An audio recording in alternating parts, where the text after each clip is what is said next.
Vamos conversar um pouquinho nesse vídeo sobre um tema bem interessante que eu trago às vezes em algumas aulas minhas, em alguns treinamentos de liderança, que é motivação e engajamento, para a gente poder entender um pouco as diferenças que nós temos nos dois conceitos, nas duas abordagens, para a gente poder entender um pouco da aplicação disso na nossa vida. Se você é líder, se você é gestor, também para você entender um pouco da aplicação disso no teu dia a dia com a tua equipe. Vou começar esse vídeo trazendo a distinção que é que normalmente eu gosto de fazer quando eu falo com os meus alunos sobre qual é a diferença. Motivação é um motivo que me leva a uma determinada ação. Nem sempre esse motivo que me leva a essa determinada ação está diretamente associado com o prazer que eu tenho naquilo que eu vou fazer, tá? Vou utilizar um exemplo da analogia do meu dia a dia. Eu sou adepta da prática da atividade física, musculação, corrida, enfim. Tem gente que não gosta de correr. Tem gente que não gosta de fazer musculação.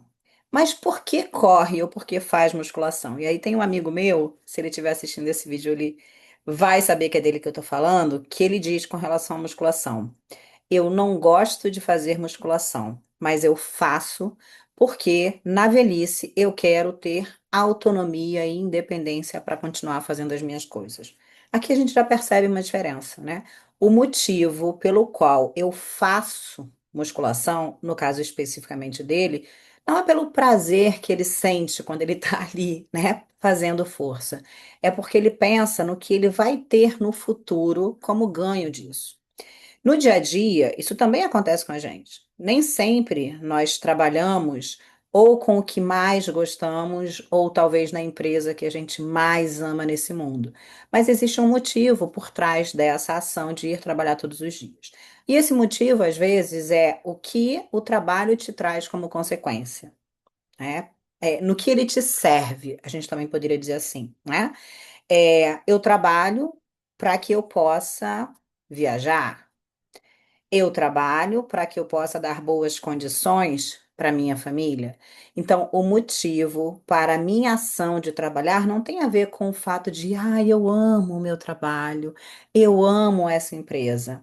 Eu faço o que eu tenho que fazer em relação a isso, porque lá na frente eu tenho um ganho, ou hoje mesmo eu tenho um ganho, tá? Então, nem sempre a motivação ela tá associada ao prazer. É ótimo quando a gente consegue associar os dois. E aí vem o engajamento. Quando a gente fala de engajamento, o engajamento ele vai envolver um estado emocional positivo. Eu gosto daquilo que eu faço. E por isso eu faço, e inclusive por isso às vezes eu sou muito boa no que eu faço, tá? Trazendo de novo para o exemplo da musculação. Eu, diferente do meu amigo, sou apaixonada por musculação, sou apaixonada por corrida. Quando eu comecei a prática da musculação ou mesmo da corrida, eu não comecei com essa paixão, com esse prazer todo, mas à medida que eu fui praticando, aquilo se tornou parte da minha rotina. Então, no meu dia, na minha agenda, do meu cotidiano, tem lá o horário determinado na minha agenda para que eu me dedique a fazer isso por prazer, não simplesmente pensando em longevidade, pensando em autonomia. Isso vai ser uma consequência para mim, né? Isso também vai ser um a mais. Só que eu faço porque eu tenho prazer nisso. Ir ali, puxar meus ferros, como a gente costuma dizer, né? Fazer força, para mim, Josi, traz um nível de satisfação, de prazer. Para alguns vai parecer masoquismo, mas para mim é uma sensação de prazer muito grande. Isso é engajamento. Então, quando eu corro hoje, por exemplo, eu fui correr, que é coisa que eu faço muito menos hoje, por conta da musculação ser a minha prioridade. E me dá um nível de satisfação tão grande no final ali da corrida, olhar e ver qual foi meu pace. E tem gente que vai correr simplesmente porque quer emagrecer, porque entende que tem que praticar alguma atividade física, mas odeia correr. Essa é a diferença que a gente poderia chamar de diferença mais básica que a gente tem dos dois, né? Então, a motivação nem sempre Eu vou fazer aquilo que eu tenho que fazer. O motivo para minha ação nem sempre vai ser tão prazeroso, não pode ser sofrido, tá? Agora, o engajamento vai me trazer esse estado de prazer, esse estado de emoção positiva, de satisfação. Talvez até não seja, ai, quando eu tô correndo, eu tô morrendo. Mas quando eu chego lá no final, e quem faz corrida de rua, né? Quando você tem o momento da chegada ali, é maravilhoso. E aí, aquele momento compensa tudo. E às vezes é assim no nosso dia a dia, tá? Mas vamos pensar um pouco quando a gente traz isso. E eu dei exemplos aqui que claramente se encaixam na nossa vida pessoal, né? Nos nossos motivos ali, né? O nosso engajamento para fazer as nossas coisas. Mas se a gente trouxesse isso para o contexto, que é o contexto ali da liderança e da gestão, dentro da organização, a gente pode ter o que a gente chama de motivação, que é motivação extrínseca. E o que que é a motivação extrínseca? Tudo que está fora do indivíduo. Esse fora do indivíduo pode ter a ver com o ambiente, então ele tem a ver com a organização, ele tem a ver, às vezes, com a liderança, quando a gente fala ali de reconhecimento. Então, ser reconhecido por alguém é extrínseco, é externo. Então, eu posso, trazendo para a organização, ter ali, né, políticas, práticas, diretrizes que trazem o motivo para a ação do colaborador.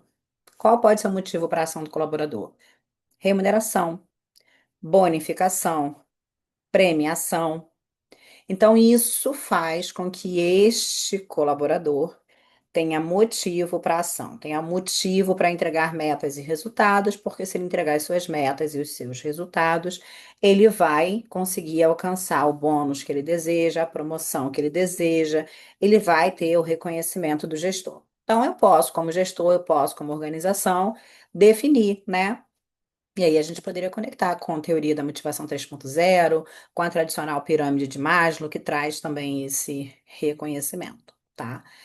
E existe um outro olhar que eu gosto, né, uma outra abordagem que eu gosto, que é a da motivação 3.0, que fala da motivação que é intrínseca, interna, independe do meio, independe do ambiente.